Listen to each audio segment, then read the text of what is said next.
My name is Elaine Thompson and I am 54 years old. Currently, I live with my husband Robert, who is 4 years older than me, and our 14-year-old son James. We are a family of 3. Today, I am attending a university graduation ceremony with my son. Though my husband's niece is graduating, Robert couldn't join us immediately due to an emergency at the hospital where he serves as director. The ceremony is being held at a prestigious Ivy League campus, and I find myself captivated by its grandeur while feeling a complex mixture of emotions. As an educator myself, I was invited to attend officially, but watching these young graduates in their caps and gowns stirs something deep within me, memories of opportunities denied and dreams deferred. "Mom, isn't this amazing?" James whispers beside me, his eyes wide with wonder as he takes in the historic buildings and manicured grounds. "Do you think I could study here someday?" I squeeze his hand gently. "With your dedication and intelligence?" "Absolutely." While James watches the proceedings with fascination, I can't help reflecting on how different his educational journey has been from mine. The freedom to dream, the encouragement to reach higher, these are gifts I never received at his age but have made sure to give him.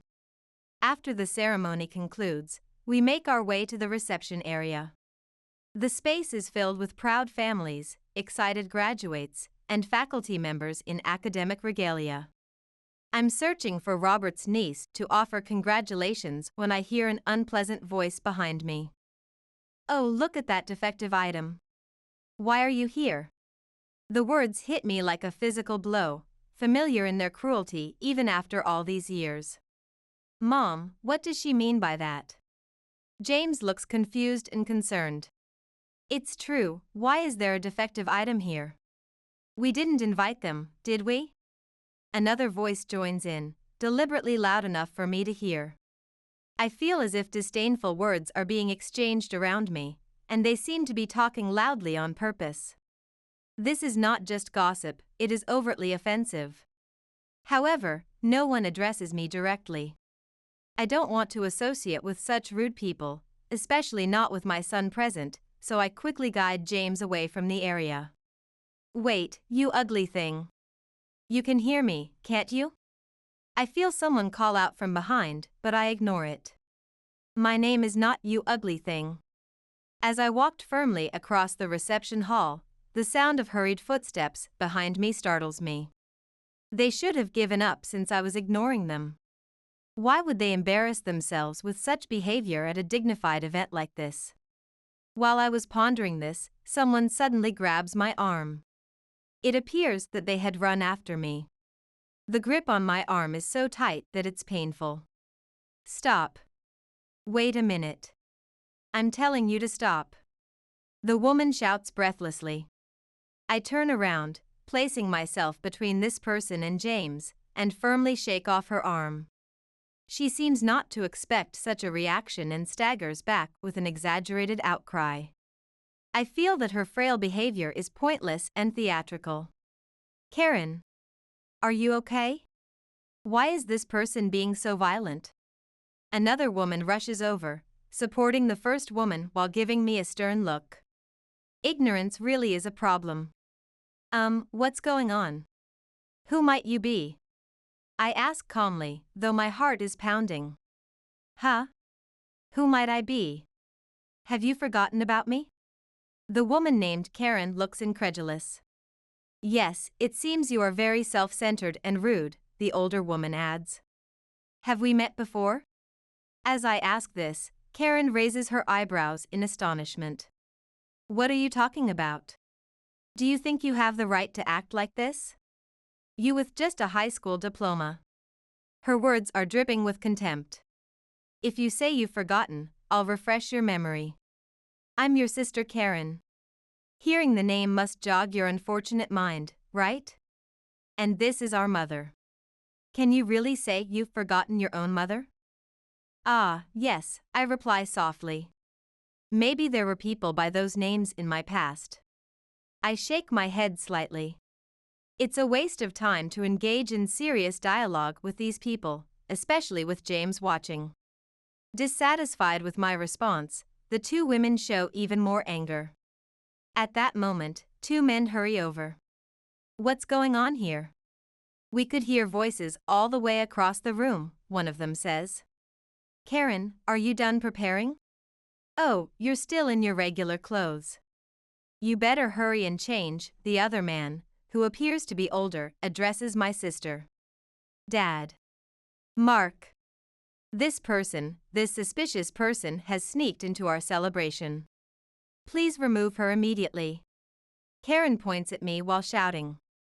I can't help but think that they were never taught that it's not polite to point at people. The reactions of the two men who see me are completely different. The man called Dad widens his eyes and then clearly shows a displeased expression. The man known as Mark freezes with a look of shock, and his face gradually pales. "What's going on? Why is Elaine here?" Mark asks, his voice unsteady. "To see her face on such a happy day." "Exactly.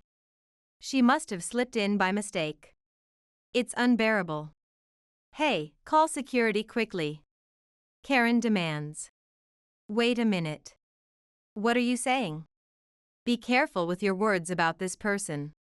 While my father agrees with Karen, Mark speaks up with a pale face. Seeing this, I murmur quietly to James, "They really know nothing about real family, do they?"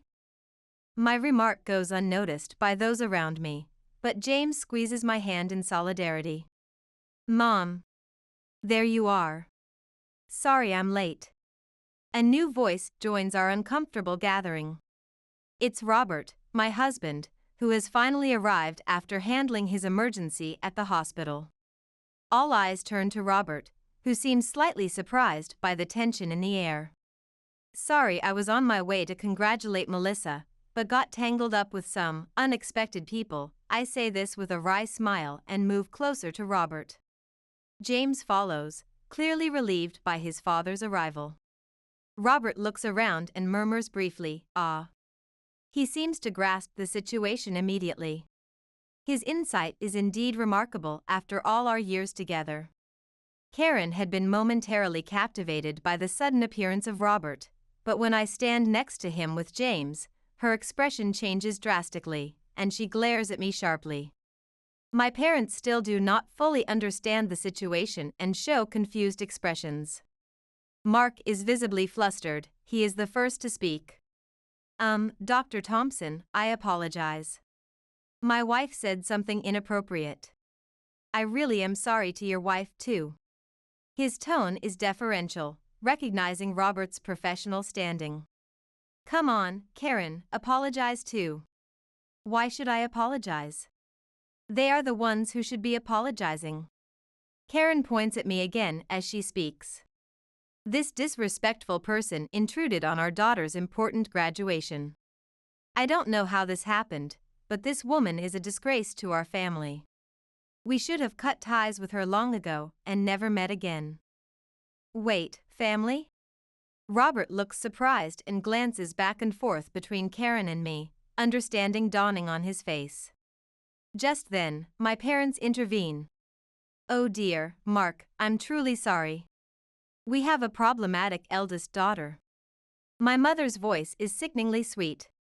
"She's such an embarrassing subject that it's awkward even to mention her, and we've managed to hide this fact until now.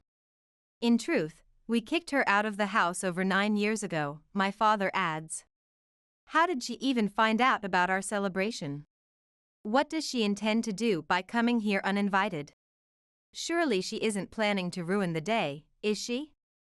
"Actually, Mark, this girl is stupid," my mother continues, as if I weren't standing right there. "She only graduated high school and couldn't attend university. After graduating, she just loitered around doing part-time jobs, staying at home and being a real nuisance. She was like a parasite. She should be grateful we provided for her through high school. Why did she sneak into the celebration?" I had received such harsh treatment in the past, yet I had long severed ties with this family and effortlessly brushed off all their insults. These people were in fact my family, at least that's what the family registry stated. However, My parents doted on my sister, who is 6 years younger than me and had neglected me from the time I began to develop my own identity. My father's family has been producing doctors for generations, and our home was connected to his clinic. My mother worked as a nurse in the family-run clinic. To an outsider, our family might have appeared to live without any want. However, the reality was a home filled with toxicity and emotional abuse. I remember trying hard to earn my parents' love when I was young, but I gave up all expectations from my family because the reason for favoring my sister was incomprehensible to me. She was deemed attractive and I was not. Fortunately, although it might sound odd to evaluate myself, I was intelligent and excelled academically. Therefore, I focused on my studies with the goal of leaving home as soon as possible. During that time, I felt like I was acting the role of the defective elder sister in the family. "Listen, I won't allow you to go to university," my father had told me during my senior year of high school. "You are inherently a defect. There's no way you could succeed in higher education. Start working immediately after graduation, become independent, and contribute financially to the house. It's thanks to us that someone as unattractive as you could grow up at all. You owe us a debt of gratitude." "That's right," my mother had added. "You never seem grateful. As for college expenses, we might consider it for Karen, but there's not a single cent available for you. You will spend your life serving us. Even if you do get a job, it won't be anything significant." By the way, this conversation was recorded at the time and has been preserved to this day. During my high school years, I recorded almost all of the verbal abuse and irrational behavior from my family. My sister Karen, seeing the consistent behavior of our parents, also scorned me and always tried to assert her dominance. "I will become a doctor and take over Dad's job in the future," she would boast. "I'll work hard enough for both of us since my big sister can't." "Oh, that's so nice to hear," my father would beam. "Yes, learn from her failures and do your best," my mother would add. "Don't worry, Karen, you can do it. Yes, we will support you fully, unlike your sister. Karen, you are truly our pride." They would have these kinds of conversations blatantly in front of me. It was like something out of a cruel play where I was forced to be both audience and unwilling participant. After graduating high school, I worked various part-time jobs for about 3 years. I still lived at home, technically. They said I was a nuisance, but they wouldn't allow me to leave on my own terms because they wanted to use me as it suited them, as free household labor and a caretaker for my aging grandparents. However, I had secretly begun taking night classes and saving money, eventually renting a small apartment without their knowledge. Although my family continuously threatened, "We won't forgive you if you do this," or "We won't allow you if you don't do that," after becoming an adult, I realized I didn't need their permission anymore. Of course, there were complications like needing a guarantor for certain things, but my mother's sister, Helen, who had always shown me kindness, helped me with these practical matters. By the way, I intentionally reported less income from my part-time jobs so the amount of money demanded by my family was minimal.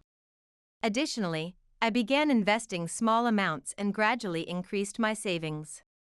I was determined to create a different future for myself than the one they had planned. When Karen was preparing for her high school entrance exams, she used the convenient excuse that she couldn't concentrate with me around, and I was kicked out of the house. My parents seemed to assume I would eventually return, begging for forgiveness and support, but for me, it was a perfect opportunity to fully embrace my independence. It must have been a surprise for them that I, who was belittled as incapable of doing anything on my own, didn't return.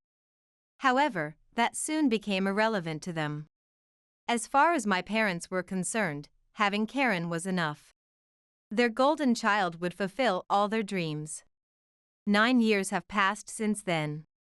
While lost in these thoughts, I become aware again of the escalating argument between Karen and Mark. In fact, today Karen had apparently been telling everyone it was her daughter's graduation, though she has no daughter. Mark seems increasingly agitated by this deception. Why are you taking her side? I've been saying all along that she's suspicious. Just her being here spoils the mood. Kick her out quickly. Karen's voice has risen to a near shriek. Look, I've told you several times that Dr. Thompson was invited to this ceremony officially. She's a respected educator and was asked to be here by the university, Mark explains, clearly exasperated. They've already checked in as official guests. So apologize for what you said earlier. It's worrying that such arguments are happening during what should be a celebration. James presses closer to me, discomfort evident on his face. At that moment, my father suddenly says with a surprised look, "Wait, isn't he the director of Thompson Regional Hospital?" My mother also expresses surprise. Thompson Regional? The renowned hospital? The director himself? The hospital director?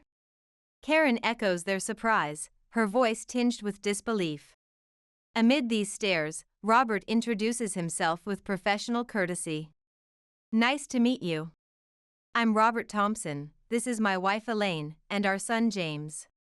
He greets them with a polite smile, though I can see the tension in his eyes. Robert's parents are distinguished doctors who have managed the hospital for many years. Robert himself took over as director 10 years ago and has transformed it into one of the region's leading medical facilities, Mark explains, almost reverently. Hearing this, my parents' eyes widen in amazement. Suddenly, Karen's husband interjects with forced enthusiasm. It's unbelievable, but to think that the wife of Dr. Thompson is my wife's sister. Can such a coincidence even be possible? That means we are relatives now. He says this, unable to hide his surprise and awkward calculation. Dr. Wells, I apologize for any confusion, I interject calmly, cutting off his remarks. My son was actually your patient briefly last year for his asthma assessment. That's the extent of our connection. Mark Wells is an internist and works at a university-affiliated hospital. James had experienced some breathing difficulties, and we had taken him for a consultation, not realizing the doctor was connected to my estranged family. How is James feeling now? From what I diagnosed, his condition should improve with the treatment plan I suggested. Is he responding well? Daniel asks with professional interest. Actually, we've decided to see another specialist for ongoing care, I reply evenly.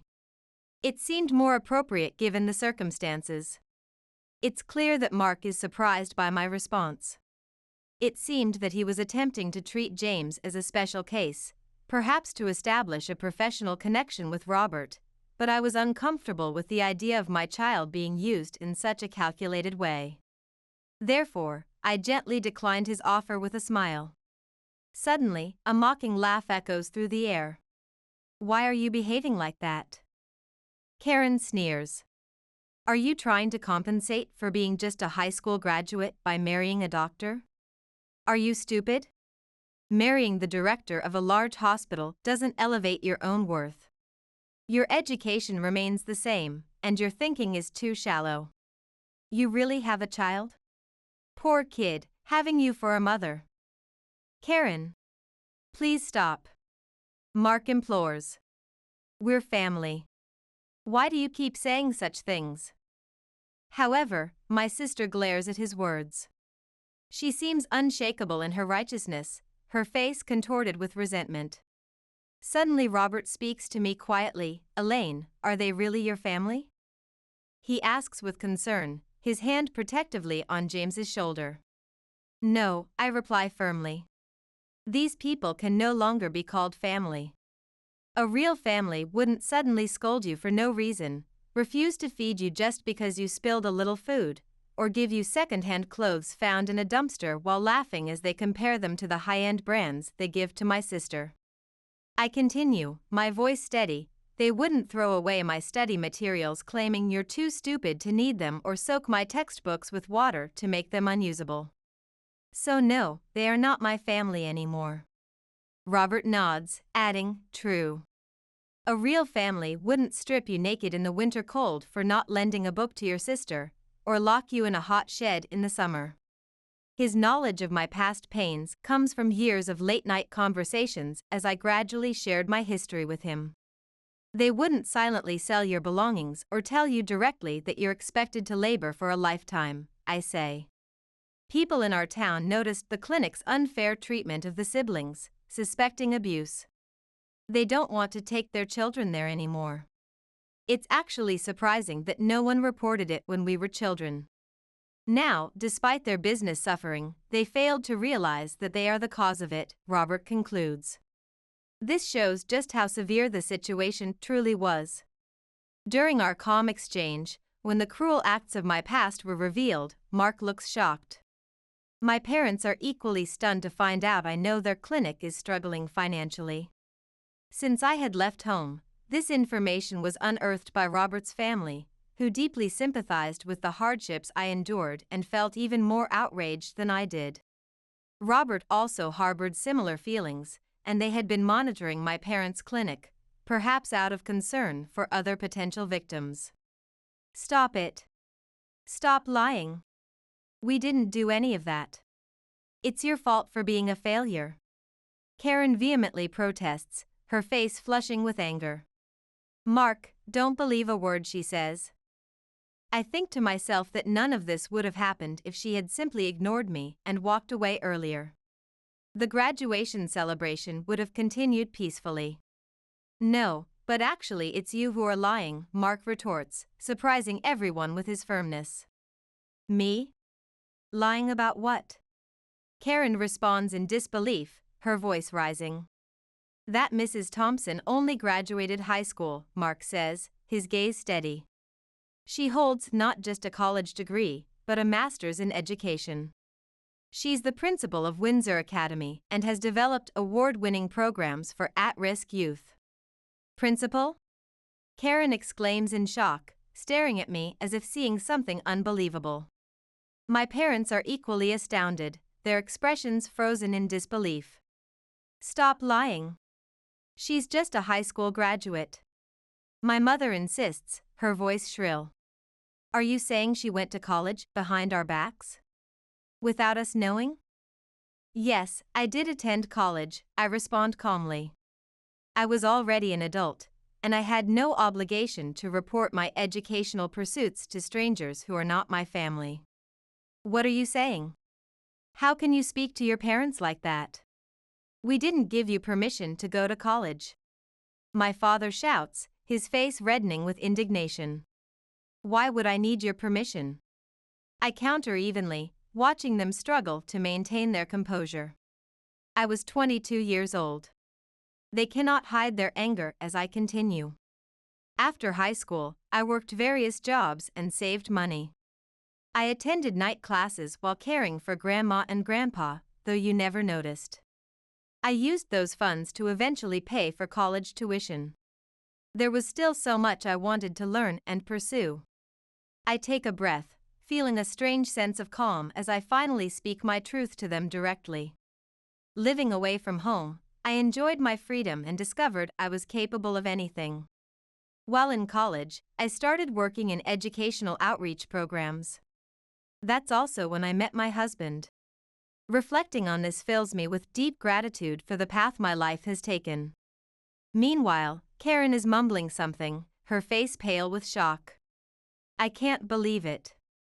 I always thought she was the incapable and inept sister who couldn't do anything by herself, that she would die somewhere after being expelled. Her voice trails off as she processes this new reality. Despite all that, she graduated from college, got a master's degree, became a school principal, and married a hospital director. Why? I thought I would be the happy one. Why is she more successful than me? Why does she look happy? Why? Why indeed? I respond thoughtfully. Maybe it's because despite being treated unfairly by our family, I never gave up and kept working hard. Maybe luck played a small role as well. After saying this, I look back at my sister firmly and then reveal something I'd learned years ago. By the way, I heard you dropped out of high school. Is that true? This revelation completely shocks everyone around, including my former parents and Mark. What? What are you suddenly talking about? Who dropped out of high school? Karen counters, though I admire her bravery in attempting to deny it. I heard from Aunt Helen, who has always been kind to me, that after I left home, you overestimated your capabilities. You thought you could easily get into any prestigious school without studying. You went into the exam unprepared and ended up writing almost nothing, resulting in the expected failure. As I speak, Mark's expression grows increasingly stern, while my parents and sister turn ever paler. After that, you became unruly at home and remained in a reclusive state for a long time. You only returned to society recently when our parents introduced Mark as a suitable marriage partner for you. Isn't that right? What baseless things are you saying? Karen protests, trembling. But I continue calmly. Actually, the claim that you work in hospital administration is also false, isn't it? In reality, you don't have the qualifications, and you're only handling basic clerical tasks, not entrusted with any specialist duties. It's good that at least minimum professional ethics are being maintained. Stop it. Your words are filled with lies. All of it is false. She cries out, her voice breaking. Maybe so. What I heard was just a rumor after all. Whether you believe it or not is up to you, I respond with a slight shrug. At that, Karen suddenly turns to Mark, studying his expression intently. On his face are doubt, confusion, and clear disappointment. Karen, you previously told me that you graduated from Westfield Women's University, held qualifications in healthcare administration, and were supporting your family's hospital, Mark says, his voice controlled but tight with anger. Are you saying all that was a lie? Falsifying academic credentials to deceive people is clearly fraudulent. Have you deceived me? No, Mark. Don't just take her word for it. You're my husband, you should trust me. Karen pleads, reaching for his arm. Then please name even one professor from the university you claim to have graduated from, he challenges her directly. Clearly flustered, Karen struggles to respond. That's not relevant right now. Is it really not? Mark persists. Let's call Professor Lindbergh from the Department of Health Administration you claim to have attended. He's also a family friend of my parents and has a very close relationship with our family. As he declares this, Mark calmly picks up his smartphone, ready to make the call that would unravel the truth once and for all. Please stop. That's not necessary, Mark. If you trust me, that's enough. Karen's voice rises in panic. Suddenly, Karen snatches the smartphone from Mark's hand and forcefully slams it onto the marble floor of the reception hall. There's no need to check. Just believe me. Driven by anger and fear, Karen then mercilessly stomps on the phone multiple times with her heel, completely destroying it. Her expression at that moment is distorted with rage, her carefully maintained composure shattered completely. This scene greatly shocks Mark and the other guests, who are stunned by her sudden violent outburst. My parents try to calm Karen down, but her anger seems not easily subdued. The commotion catches the attention of other attendees and the university staff, who gather around with concerned looks. The reception momentarily descends into chaos. Despite being there, I feel as if it were happening to someone else, a strange detachment that comes with years of emotional separation. I can no longer feel any familial connection with my sister or parents. For me, my family now consists only of my husband, my son, and the life we've built together. Shall we go home? I suggest to Robert and James. I think we've done our duty here by attending the ceremony. Robert looks a bit surprised and asks, "Are we leaving already, Elaine?" I reply with a calm smile, "It's okay. Let's go home. Oh, and let's stop by that bakery near campus on the way back. I heard they have an excellent chocolate cake that James has been wanting to try." Hey, that sounds like a good idea, Robert agrees, seamlessly following my lead. He understands my need to exit this toxic situation. James nods enthusiastically. I saw it when we arrived.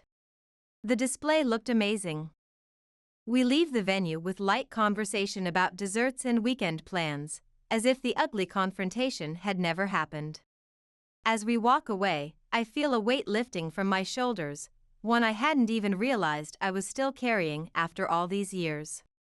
Epilogue. Later, I heard that Mark became involved in a lawsuit for making false diagnoses and charging excessive medical fees to patients. Following this scandal, my former parents, finding themselves in dire financial straits as their clinic continued to decline, sought my support. However, they did not know my current contact information and ultimately showed up at the hospital where Robert works. So she's the daughter-in-law of the hospital director? She is our daughter. Please let us see her right away, they reportedly told the receptionist. Contacting Dr. Thompson should solve this problem instantly. We are really in trouble, and we need her to repay the kindness we raised her with. We are family, so it's only natural to seek help. That's right, my mother had added. Honestly, I never thought she would be so useful, but it pays to raise children, doesn't it? I never imagined she would find a more suitable partner than Karen. We are now in-laws with the hospital director, so it's natural for us to seek support. They proclaimed this loudly at the reception desk, causing quite a stir among the staff. However, it was not Robert or I who responded, but rather, coincidentally, my parents-in-law who were visiting the hospital that day. They, with stern looks, firmly asked my parents, "What business do you have with our daughter-in-law?" My former parents were unsettled by this response, literally froze on the spot, and quickly left the scene. They tried to contact us several times afterward through various channels, but Robert and I agreed that maintaining distance was healthiest for our family, especially for James. Because they did not focus on resolving their own business issues and continued to seek external bailouts, their clinic eventually had to close. When I received news of the closure, I felt no particular emotion, neither satisfaction nor sorrow. Instead, I felt a sense of completion, as if a chapter of a book had finally ended. I thought it was one of the most clarifying moments in my journey to true independence. Later, I heard that Karen and Mark had gotten divorced. It was astonishing that their marriage had lasted even a few months. The lawsuit Mark was involved in and his subsequent struggle to rebuild his professional reputation probably dealt the final blow to their already fragile relationship. Karen seemed determined to surpass what she perceived as my happiness and find greater joy and status, but she continued to make poor choices in the process.